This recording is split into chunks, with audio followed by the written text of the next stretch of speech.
promise you, this is not an episode of Cribs. I'm actually here today to teach you all about Angular and Firebase. My name is David East. I'm a developer advocate at Google on the Firebase team. And for this talk, I'm taking a moment out of my work from home schedule to give you the best. One second. Like I was saying, I'm taking a moment from my work from home schedule to give you the best 20-minute Angular and Firebase video you will ever see. I think. I mean, Jeff Delaney of Fireship.io, he makes really good videos, but maybe none of them are exactly 20 minutes. Anyways, in this video, I'm going to take a hands-on approach and I'm going to show you some amazing things you can build with Firebase and Angular. So what is Firebase? Firebase is a platform for building powerful apps fast. You just include a JavaScript library into your app and you're connected to a hosted backend without needing to build it or host it yourself. So get ready. We're going to go from 0 to 60 really quick. Hey Dad, I'm building iron golems.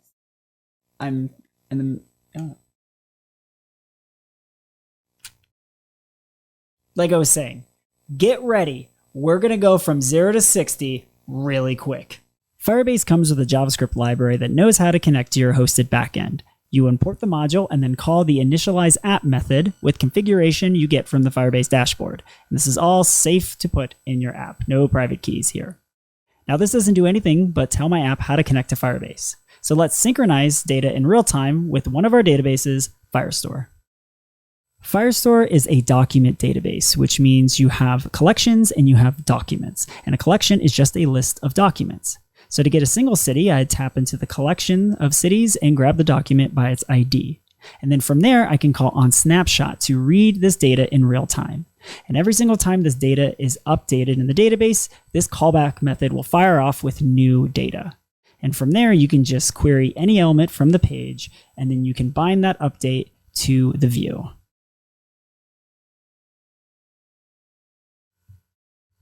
And you can see this is just a JSON object.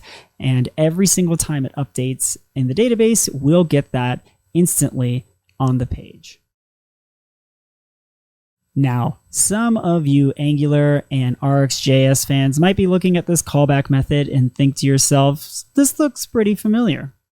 And actually, we can return from this onSnapshot method and it gives us an unsubscribe function.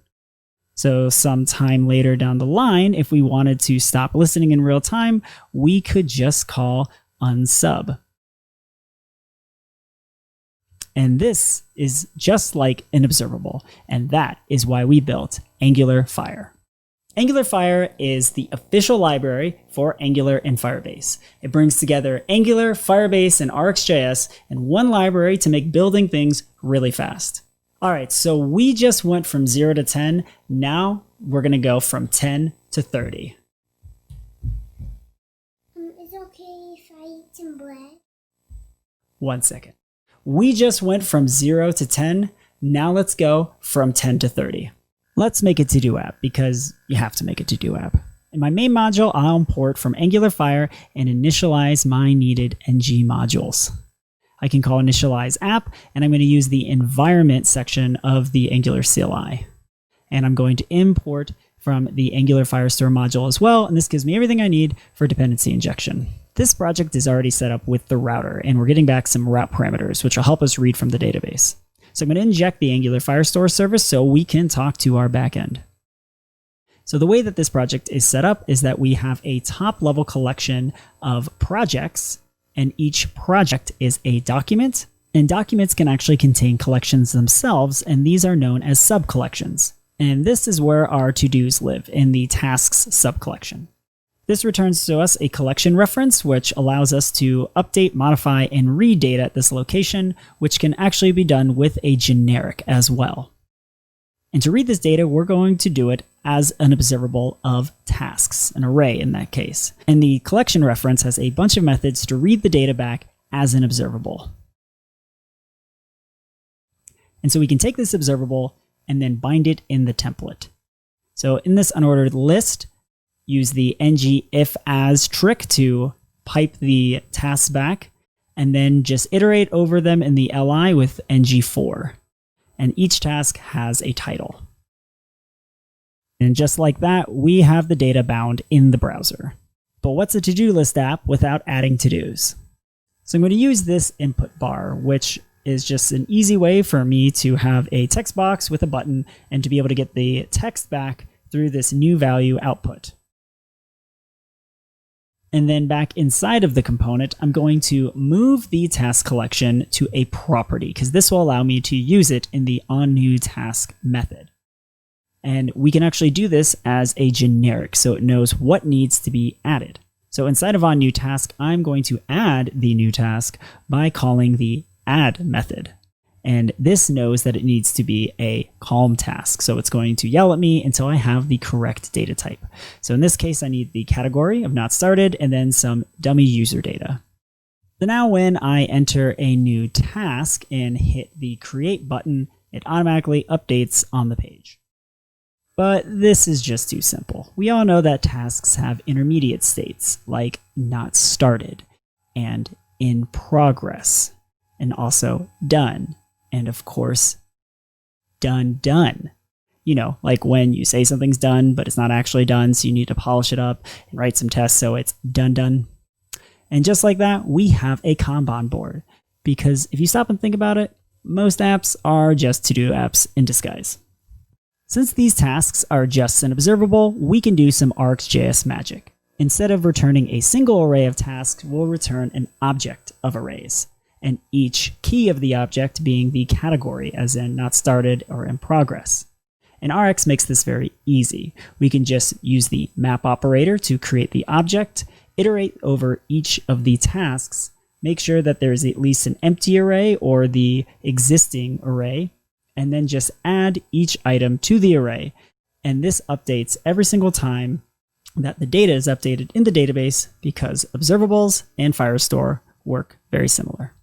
And this is still an observable, so we can use the ng-if as syntax to unwrap the new object of arrays and then just bind each object to the task's input. And then to give this an extra bit of pizzazz, we're going to wrap each list with the Angular CDK's drag list. And the Angular CDK makes this super easy. We just make sure we pass all of the inputs and provide the right outputs, and do that for each one of the columns. Then we just need to let the component know when something is being dragged and dropped. So on a drop event, we make sure it's a new container, get the transferred item, the category by the ID, and then all we have to do is find the item in the database and then update its category. So now when we drag, we're getting an error. So opening up the console, you can see that it can't find the ID. So when you're using value changes, this just pulls back the data and not its corresponding document ID. So using ID field, we can map that onto the data. So now pulling up two browsers side by side, if I drag a card, just like that, it updates in real time. A vital part of any app is authentication. Firebase authentication gives you a lot of different ways to authenticate your users with just a few lines of code.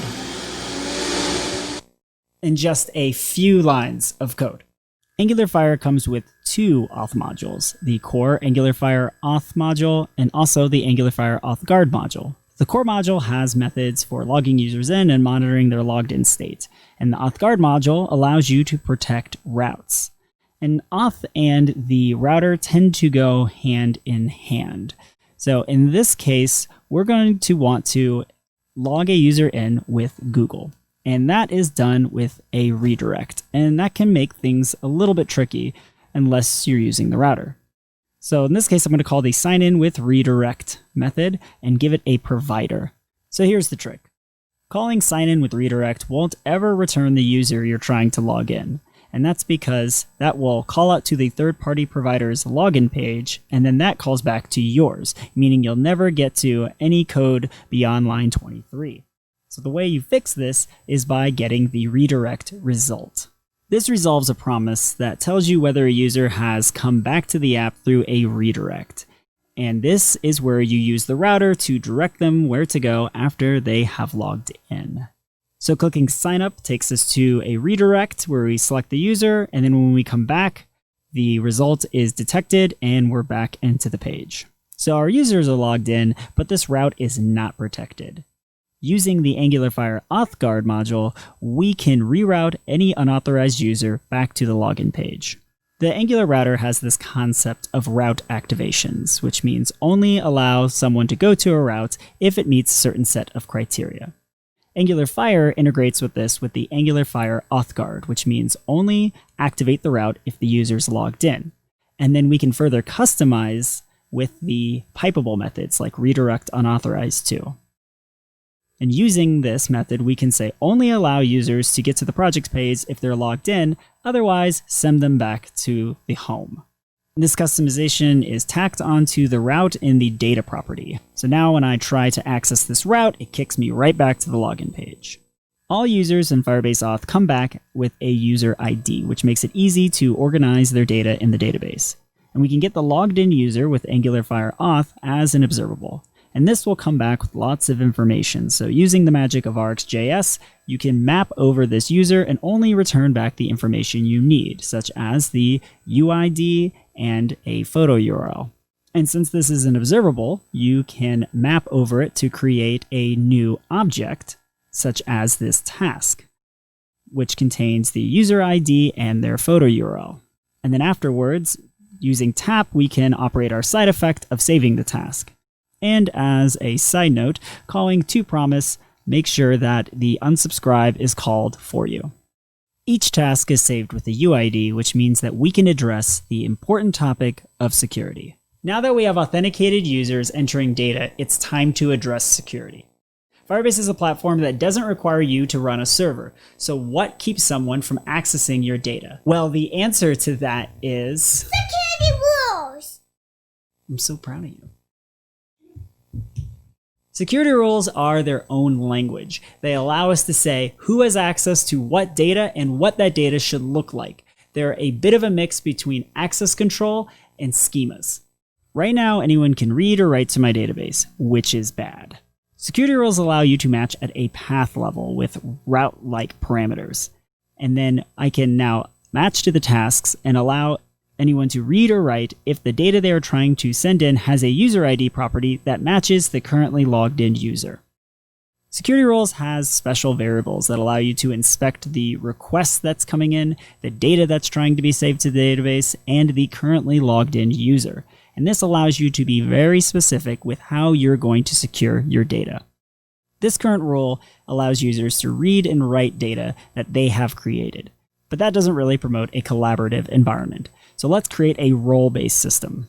Security rules allow you to write functions where I can look up data in the database using the built-in get method, which takes in a path to the data to read. So I will read at the projects and use a parameter for the project ID, look into the collaborators sub-collection and see if a user exists and what their role is. So now I can say if you own your data, or if the role for the user is a admin or an editor, then they are allowed to collaborate in this project.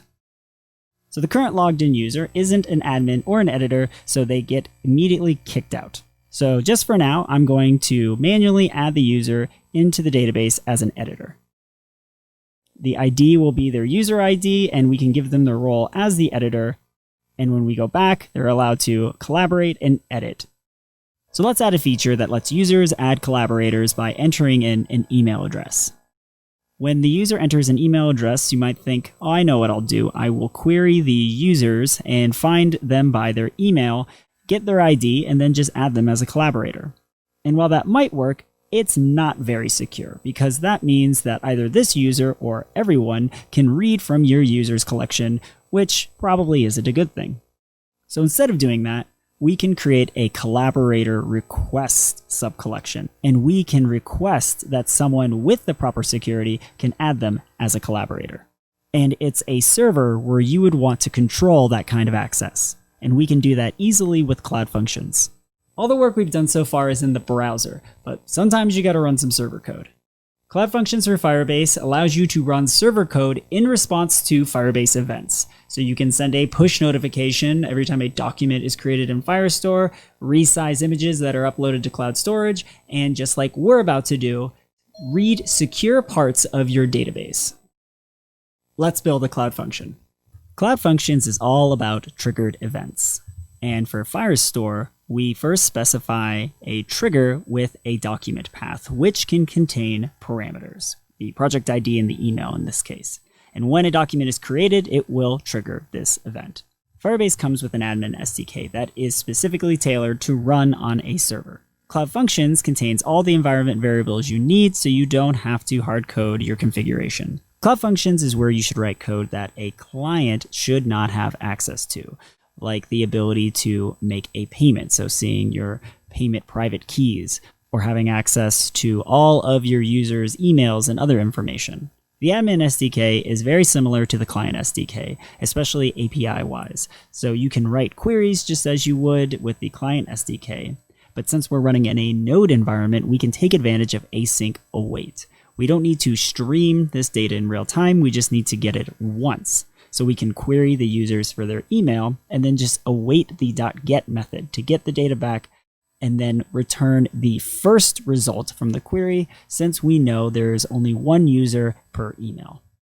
Cloud Functions gives you context of every function invocation, and we can use that to get the parameters from the document path, such as the email and the project ID.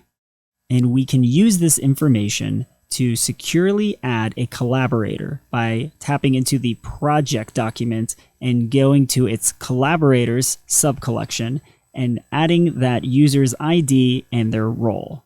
One of the best practices for Cloud Functions is making sure that you return a promise from every trigger. This lets Cloud Functions know when your code is done so it doesn't have to run longer than it needs to.